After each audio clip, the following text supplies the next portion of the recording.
बिज़िक्रिल्लाह तत्मइन्नुल कुलूब, अल्लाह के जिक्र से दिल को चैन भी मिलता है, सुकून भी मिलता है। इंसान रब की इबादत करेगा, दिल को चैन भी मिलेगा, सुकून भी मिलेगा। यकीनन साहब अल्लाह ने हमें जिस मकसद से पैदा किया है, हम उस मकसद पे कायम रहे। हम कोई भी काम करें दिल से करें, हम अपने अखलाक को आला बनाए, अपने किरक्टर को आला बनाए, अपनी सोच को आला बनाए। हम साहब जिस नबी के महफिल में बैठे हैं, हर साल की तरह इस साल भी नबी की महफिल में बैठे हैं। इस महफिल में बैठने से घबराइएगा मत साहब, इसलिए इस महफिल में बैठिएगा तो हमारी बख्शिश हो जाएगी। इस महफिल में जब इंसान बैठता है ना, तो आसमान से दो फरिश्ते आते हैं, फरिश्ते पहुंचते हैं रब के बारगाह में। रब जानता है ये मेरा फरिश्ते कहाँ गए थे, मगर रब पूछता है फरिश्तों कहाँ गए थे? मौला हम तेरे जमीन पे गए थे, तेरा एक बंदा तेरे और तेरे नबी की महफिल को सजाया था। मौला उसमें जन्नत और जहन्नम की बात हो रही थी, तेरे नबी के घर वाले उसमें मौजूद थे, तेरे नबी के घर वाले उसमें मौजूद थे। मौला उनकी मौजूदगी में तेरे नबी की बात हो रही थी और तेरे बंदे मुस्कुरा रहे थे, तेरे बंदे कभी सुभान अल्लाह कह रहे थे, तेरे बंदे जान रहे थे मौला हम खताकार हैं, मगर मालिको मौला 1 अरब कुरान के पढ़ने से मौला तू 10 नेकियां अता फरमाएगा। और सुभान अल्लाह कहना ये कुरान पाक की आयत है, तू एक बार सुभान अल्लाह हम कहेंगे तो मौला तू 90 नेकियां अता फरमा देगा। ये सोच कर सुभान अल्लाह कह रहे थे, अल्हम्दुलिल्लाह कह रहे थे, तेरे नबी के घर वाले के चेहरे को देख रहे थे, तेरे नबी के औलाद के चेहरे को देख रहे थे, मुस्कुरा रहे थे। और मौला तेरे जहन्नम की जब बात आती तो रो रहे थे। मौला फिर जब तेरे नबी की बात आती, तेरे नबी के घर वाले की बात आती, उनके चेहरे को देखते तो कहते मौला हम तो गुनाहगार हैं मगर तेरे नबी की उम्मत में से है। रब कहता है ये बात है मेरे बंदे जन्नत को देखे हैं, मौला नहीं देखे हैं, और देख लेते तब कितना मुस्कुराते। रब कहता है जा तुझे गवाह बना के जितने लोग महफिल में थे मैं सबकी बख्शिश अता फरमा, सबकी निजात अता फरमा दी। यकीनन साहब हुजूर नाहिद मिल्लत मेंबर नूर पे जलवाबार हैं साहब, इनके चेहरे मुबारक को देखिए, इनसे मोहब्बत कीजिए साहब, इनसे प्यार कीजिए, इनसे इश्क कीजिए, क्योंकि नबी के घर वाले वो हैं साहब जो अपनी कुर्बानी को नबी के नाम पे साहब और इस्लाम के खातिर साहब अपने पूरे खानदान को कुर्बान करने के लिए तैयार हैं और तैयार हो जाते हैं साहब। और इमाम हुसैन की तारीख उठाकर देखे साहब, उन्होंने पूरा खानदान को लुटा दिया। गरीब नवाज की तारीख उठाकर देखे, हुकूमत छोड़कर दिन की तबलीग के लिए आ गए साहब। हजरत मखदूम पाक किछौछवी की तारीख उठाकर देखे, हुकूमत को छोड़कर दिन की तबलीग करके आ जाए। और खानकाए हैदरिया के बुजुर्गों की भी तारीख उठाकर देखे साहब, इन्होंने भी हुकूमत को छोड़कर दिन की तबलीग के लिए चल भारत में आए और पूरी दुनिया में अल्लाह के नबी की बात को फैलाते रहे, अपने घर के लोगों की बात को फैलाते रहे और तबलीग करते रहे। इसलिए साहब अगर दीन की तबलीग नहीं होगी तो रब हमसे पूछेगा तो हम क्या जवाब देंगे।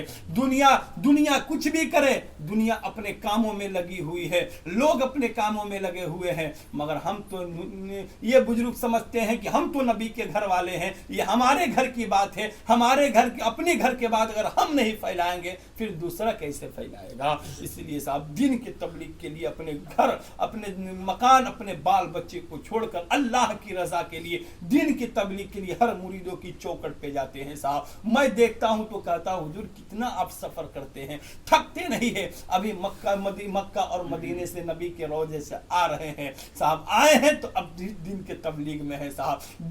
24 घंटे के लिए भी घर नहीं गए साहब, अपने बच्चों से मिलने के लिए नहीं गए साहब, आए तो दिन की तबलीग में लग गए, क्योंकि नबी के रोजे से आया हूं तो दिन की तबलीग करनी जरूरी है, अल्लाह के घर को देखकर आया हूं। इसलिए साहिब वो याद रखिए, हम दिन के बैठे हैं ना महफिल में, अपने पीर की याद में महफिल को सजाए हैं ना, तो नूर आदम भाई ये मत समझिएगा रब नहीं देख रहा है, आपके पीर नहीं देख रहे हैं, अल्लाह भी देख रहा है और अल्लाह के फरिश्ते भी देख रहे हैं। तारीख उठाकर देखिए, गौसे पाक की तारीख उठाकर देखिए साहब। गौसे पाक के मुकद्दस बारगाह में एक उनका खादिम रहता जिनका नाम हजरत शेख बरकी, हजरत शेख बरकी रहते थे। गौसे पाक के मस्जिद में एक हौज था, कुआं था, उससे पानी भरकर जो गौसे पाक के मेहमान जाते हैं ना उससे पानी पिलाते थे। 23 साल तक गौसे पाक के मेहमानों को खिदमत करते रहे, पानी पिलाते रहे। दिल ने कहा 23 साल तक गौसे पाक के मेहमानों को हम पानी पिला रहे हैं, जरा चले मक्का अल्लाह के मेहमानों को हम पानी पिलाएं, क्योंकि हम इनके घर आए हैं तो हम इनके मेहमान हैं, मगर अल काबा अल्लाह का घर है, तो जो वहां जाएगा तो वो अल्लाह का मेहमान होगा। दिल ने कहा आबे ज़मज़म को भर भर के अल्लाह के जितने घर के तवाफ के लिए जाएंगे सबको हम पानी पिलाएंगे, आबे ज़मज़म पिलाएंगे। ये सोचकर सरकार गौसे पाक की बारगाह में पहुंचते हैं। सरकार अगर इजाजत दे, दिल की ख्वाहिश है कि मैं मक्का जाऊं और अल्लाह के मेहमानों को खिदमत करूं, उनको पानी पिलाऊं। सरकार गौसे पाक ने कहा ठीक है इजाजत है, चले जाओ। अपने सामान को बांधते हैं, सर पे रखते हैं, सफर में निकल गए। शेख बरकी हजरत शेख बरकी कुछ कदम चले तो साथ एक नौजवान से मुलाकात हुई।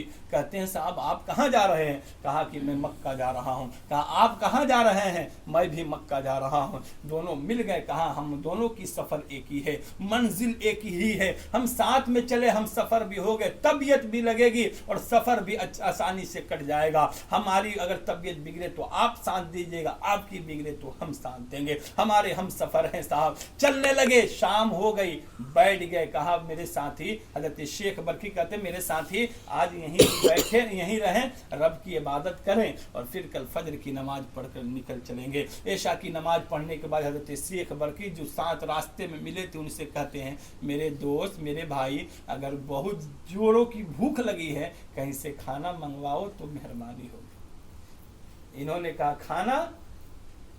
न कुछ सोचा, कहा कि जा हाथ धुल कर आओ, मैं खाना मंगवाता हूँ। हजरत शेख बरकी हाथ धुले, दस्तरखान पे बैठ गए। अब उनके साथी जो रास्ते में मिले थे अपने हाथ को उठाया, न जाने दुआ में क्या कहा, आसमान से एक टिफिन खाना आ गया। एक टिफिन खाना आ गया, दोनों खा लिए, फिर सुबह को सफर किए। शाम हुई, हजरत गौसे पाक के खादिम शेख बरकी फिर अपने साथी से कहते हैं साथी आज भी कहीं से खाना मंगवा दो। तो उन्होंने कहा ठीक है जाओ हाथ धुल कर आओ, मैं खाना मंगवाता हूँ। फिर आज भी अपने हाथ को उठाते हैं, न जाने दुआ में क्या कहा, आसमान से एक टिफिन खाना आ गया। फिर तीसरे दिन ऐसा ही हुआ, कहा जाओ हाथ धुल कर आओ। फिर अपने हाथ को उठाते हैं, न जाने दुआ में क्या कहते हैं, और आसमान से खाना आ गया। जब चौथे दिन हुआ ना तो हजरत शेख बरकी कहते मेरे हम सफर भाई, मेरे साथी, खाना कहीं से मंगवाओ ना, जोड़ों की भूख लगी है। उन्होंने कहा आज 3 दिन से तो मैं मंगवा रहा हूँ, आज आपकी बारी है, आज आपकी बारी है। मैं जो बताना चाहता हूँ सुनिए साहब, आज आपकी बारी है। हजरत गौसे पाक के खादिम शेख बरकी कहते हैं ठीक है जाइए हाथ धुल कर आइए, मैं खाना मंगवाता हूँ। वो हाथ धुल कर आए, इन्होंने भी अपने हाथ को उठाया, न जाने दुआ में क्या कही। पहले 4-3 दिन तक एक एक टिफिन आता था, उनकी दुआ से आज इनकी दुआ से 2 टिफिन खाना आया। जब खाने पे हाथ लगाए, साथी ने कहा मेरे हम सफर भाई दोस्त, आज मैं 3 दिन से खाना मांगता तो एक टिफिन में खाना आता, आज 2 टिफिन, तूने दुआ में क्या कहा? कहा भाई तुम तो 3 दिन से मंगवा रहे हो, तुम तो बताओ क्या कहा? कहा कि नहीं आज तो आपकी दुआ से 2 टिफिन खाना आई, आप बताइए। तो हजरत शेख बरकी ने कहा अपने हाथ को उठाया, मैं दुआ में कुछ नहीं कहा। कहा मालिको मौला परवरदिगार आलम, जो ये मेरा साथी है ना साथी, 3 दिन से जिसके सदके में खाना मंगवाता है, मौला आज भी उसी के सदके में खाना अता कर दे। तो अल्लाह ने 2 टिफिन खाना भेज दिया। शेख बरकी ने कहा आप किसके सदके में मंगवाते हैं? तो कहते हैं मैं दुआ में कुछ नहीं कहता, सिर्फ ये कहता मौला तेरे गौस के बारगाह में जो उनका खादिम शेख बरकी रहते हैं, मौला उन्हीं के सदके में खाना अता कर दे। अल्लाह रब्बुल इज्जत खाना अता कर दे देता था। इतना कहना था, शेख बरकी खड़े हो गए और कहा मेरे भाई यहाँ से तुम मदीने की सफर करो, मैं फिर गौसे पाक के दर पे जाता हूँ और उनके मेहमानों को खिदमत करता रहूंगा। मेरे दिल की ख्वाहिश थी कि सिर्फ बगदाद ही के लोग हमें जानते थे, आज पता चल गया दुनिया के इंसान तो इंसान, अल्लाह के फरिश्ते भी हमें जानते थे, अल्लाह के फरिश्ते भी हमें जानते थे। यकीनन साहब हम नबी के महफिल को बनाएंगे, सजाएंगे, नबी के घर वालों से मोहब्बत करेंगे, अपने पीर से मोहब्बत करेंगे, अपने पीर के घर वालों से मोहब्बत करेंगे, आले रसूल से मोहब्बत करेंगे, प्यार करेंगे, तो अल्लाह इसके सदके में हमारी बख्शिश भी अता फरमा देगा और अल्लाह रब्बुल इज्जत हमारी दुनिया भी संवार देगा, हमारी आखिरत भी संवार देगा। हम हर दौर में कामयाब और कामरा रहेंगे। हाजियो आओ शहनशाह का रोजा देखो, काबा तो देख चुके, काबे का काबा देखो, गौर से सुन तो रजा, काबे से आती है सदा, मेरे आंखों से मेरे प्यारे का रोजा देखो। और तेरे नस्ल पाक में है बच्चा बच्चा नूर का, تو ہے عین نور، تیرا سب گھرانہ نور کا۔ اللہ رب العزت قرآن میں ارشاد فرماتا ہے لقد کان لکم فی رسول اللہ اسوۃ حسنہ، لوگو تمہارے لیے نبی کی زندگی نمونہ عمل ہے۔ کامیابی چاہتے ہو تو نبی کی زندگی کو اپنا آئیڈیل بنانا ہوگا، کامیابی چاہتے ہو تو نبی کی زندگی کو فالو کرنا ہوگا۔ کسی نے لکھا کہ بالیقین بڑھ گیا اس شخص کا رتبہ شریف جس نے دیکھا آپ کا چہرہ شریف، ساری دنیا یہ کہہ رہی ہے سرکار حیدر پیا آپ جب سے آئے حسن پورہ میں تو حسن پورہ ہو گیا حسن پورہ شریف۔ اللہ رب العزت کے بارگاہ میں دعا ہے مولا ہمیں سننے سے زیادہ عمل کرنے کی توفیق عطا فرمائے۔ مولا ان بزرگوں کے صدقے میں ہماری حاضری کو قبول عطا فرما لے۔ پڑھ لیجئے توبہ استغفر اللہ ربی من کل ذنب وتوب الیہ، پڑھ لیجئے لا الہ الا اللہ محمد رسول اللہ صلی اللہ علیہ وسلم، وآخر دعوانا الحمدللہ رب العالمین۔ السلام علیکم۔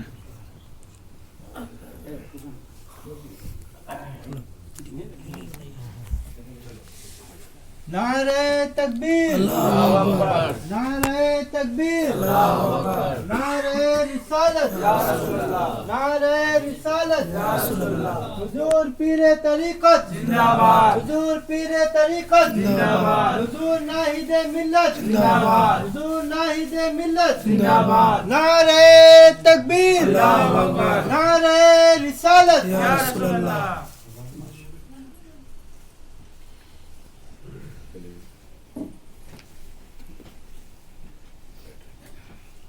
الفاتحہ علی روح نبی الکریم علیہ تحیۃ و تسلیم صلی اللہ علیہ وسلم۔ اللہم صلی وسلم علی محمد طب القلوب دوائیہا، نور الابصار ضیائیہا، صحت الابدان شفائیہا۔ حمد کل خالق ارض و سما کے واسطے، ناطق الفخر رسول خیر الورا کے واسطے، بخش دے مولا گناہوں کو ہمارے، بخش دے رحمت عالم محمد مصطفیٰ کے واسطے۔ یا الہی عاصیوں کو بار وسیع سے نکال، بو تراب حضرت علی شیر خدا کے واسطے۔ پوری کر سب کی مرادیں، دینوی ہو دنیاوی، اپنے سارے اولیاء و انبیاء کے واسطے۔ صلی اللہ علیہ خیر خلقہ نور رشہ محمد وآلہ وبارک وسلم بحق لا الہ الا اللہ محمد رسول اللہ صلی اللہ علیہ وسلم۔ الحمدللہ الحمدللہ رب العالمین والعاقبۃ للمتقین، والصلاة والسلام علی سید المرسلین وعلی آلہ الطیبین الطاہرین وصحبہ اجمعین۔ اما بعد، قال اللہ تبارک و تعالی فی القرآن الحکیم والفرقان المجید، فاعوذ باللہ من الشیطان اللعین والرجیم، بفضل بسم اللہ الرحمن الرحیم۔ لقد من اللہ علی المؤمنین اذ بعث فیہم رسولا، صدق اللہ العلی العظیم، وبلغنا رسولہ النبی الکریم، ونحن علی ذالک لمن الشاہدین والشاکرین، والحمد للہ رب العالمین۔ نور نگہ دید انسان ہوئے پیدا، نور نگہ دید انسان ہوئے پیدا، عالم کے جو آنکھوں سے تھے پنہا ہوئے پیدا، اور سایہ نہ گرا خاک پہ جس رشک قمر کا، وہ ذل خدا سرور خوباں ہوئے پیدا۔ اور میرے سرکار کو گر حق نے پیدا نہ کیا ہوتا، اظہار خدائی کا پھر کیسے بھلا ہوتا۔ اور وہ ہر عالم کی رحمت ہے، کسی عالم میں رہ جاتے، وہ ہر عالم کی رحمت ہے، کسی عالم میں رہ جاتے، یہ ان کی مہربانی ہے جو یہ عالم پسند آیا۔ سبحان اللہ۔ محترم حضرات، آپ کافی دیر سے اس بزم عقیدت میں بیٹھے ہوئے اپنے قلوب و اذہان کو اللہ اور اللہ کے رسول اور بزرگان دین کے ذکر جمیل سے جلا بخشتے نظر آ رہے ہیں۔ تھوڑی دیر اور ساتھ دے دیں تو میں بھی آیت مقدسہ پر روشنی ڈال کر آپ کے درمیان سے گزر جاؤں۔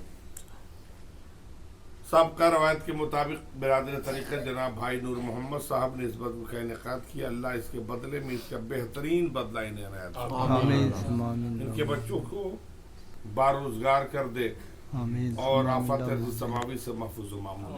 اللہم آپ جو لوگ بھی اس میں حاضر ہیں اللہ آپ کی ہر جائز تمنا کو پوری آمین یا اللہ اللہ آپ سب کی ہر مشکل کو آسان فرمائے. آمین آمین یا بچوں اللہ کو نیک اور صالح بنائے, بیٹیوں کے رشتے کے انتظام کرے آمین ثم اور آمین عزت و اللہم آبرو کی آمین حفاظت فرمائے. آمین ثم آمین اللہم آمین. آیت مقدسہ کی تلاوت کے شرف حاصل کیا.